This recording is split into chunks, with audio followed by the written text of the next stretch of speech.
Okay, we are at the rubble site, and we are with CAN TF2, which is Canadian Task Force 2. They got a few dogs out there. You see Mike with the handheld. What you're seeing now is after the X3 finder was used to scan a quadrant, we're using a standard USAR search grid. This is known as quadrant alpha. So we've scanned a large area and we've detected a life sign by heart rate and respiration. We then use the handheld known as the Cyclops 2020, which is a mini radar handheld that operates on a 9-volt battery, to dial in tighter that area of search.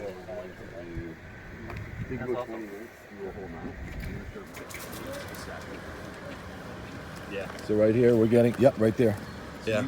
So You guys have, since we got a hit on the dog, and Yep. we got a hit. A dog has been called in We also to just verify got a very strong our heart rate findings. respiration. And as we can from see, the X3 dog is very screen. busy on that area, Right. indicating that So there is, in you look fact, here, I got a heart a rate and victim there. respiration right here. All right. Okay. Can we go back to the other screen, the location? Tia, Okay. sir. So it's showing off to the right, like off to where that car is. So underneath, you think? Yeah, I'm thinking pocket or Okay. something there. There's definitely a void. Okay.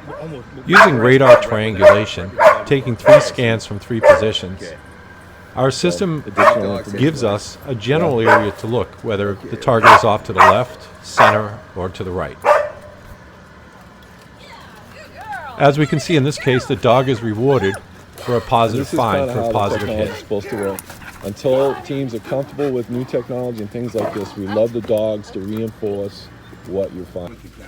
Right there. Right there.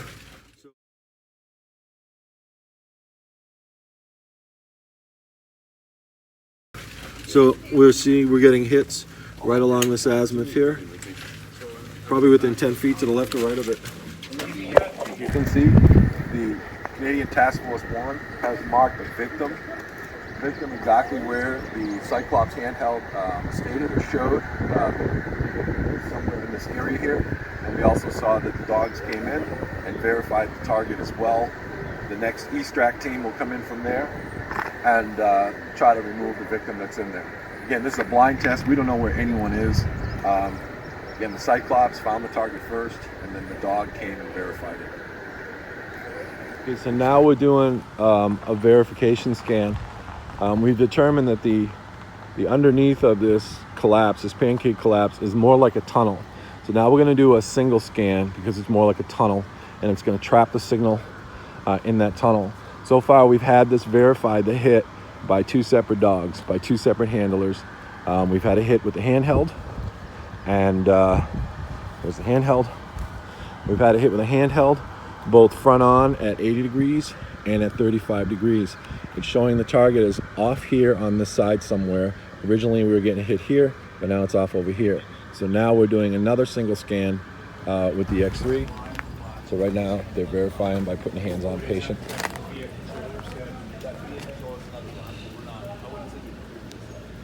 Keep searching. Okay, because we had that radar that did pick up detection. Good. We got an 89 heart rate, between 14 and 16 respiration on that. Hand scanner also did a verification on that bearing. Now we need to put a hands-on patient. So is that a verified hands-on target there? Yeah. But we're going to keep searching that void. Roger that. And once they're out, if you want to shoot again in there. So we're wrapping it up. We hit with the Cyclops right here with his vias, and you can see they're giving up all the simulators. It's located right there in that pipe, you said? Oh, there we go. There's our target coming right out. Again, we saw in the previous clip where we were targeted up here, and we were getting the hits right here with the radar, and there is your target coming right out. Again, this was a blind test. As you can see, we're located the second target. We verified it from out in the street, and you can see they're verbally speaking with the target right now. So that was the hand scanner that picked up that target. Again, it's light mist right now. Anything heavier, then we would have to wait. But this was able to narrow down that search corridor, and they have just verified the target and are talking to the target verbally. So that's 2 for 2 with the Cyclops. Okay, as you can see here, we have Canadian Task Force 2. We verified the target. They're actually down there right now speaking to the victim.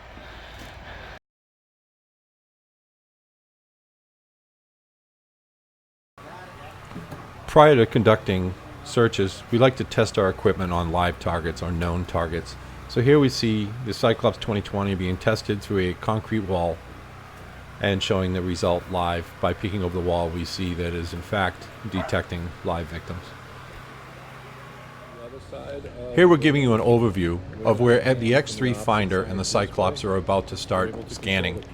These are the breach and search buildings 405 to 407 located at the Muscatatuck Training Center. Now you're seeing the breach and search areas 405 to 407 with smoke added to it, open flames, and as many factors that would represent a real event. Prior to the X3 and the hand scanner, Cyclops 2020 going in there, the area needs to be cleared by the recon search team. Okay, so you can see this mark in the area. Underneath him is a black tick mark. So I went past here with the microwave radar. The black tick mark shows that I got a hit right there. The next hit. There were many challenges that we met while trying to conduct scanning. And one was not to interfere with the current task force that was searching and being graded at the same time. Essentially operating as a fly on the wall. We would get our scans, we would get our detections, but we couldn't let anyone know that we found someone. However, we were leaving marks. And then those marks were then verified by dogs and by hands-on by the people that were being graded. Okay, so once again, using the system quietly while they were doing their job.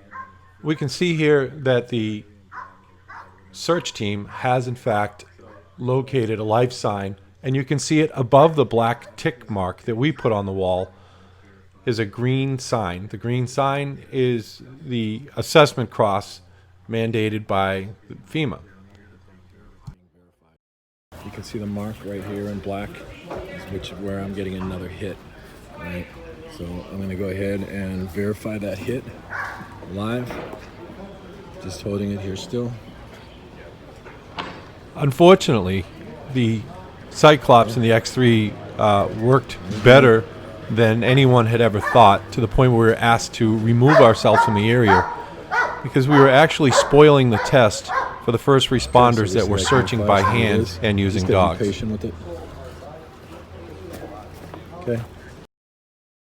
In the end, all these demonstrations with the X3 and the Cyclops handheld were done with multiple task force whom we've never met before, and working under their conditions, under their rules, and through their testing procedures. The X3 itself and the Cyclops operate within the 80 percentile for accuracy. As you can see from these videos and these real-world situations, that the X3 and the Cyclops did in fact work up to the expectations as well as far beyond.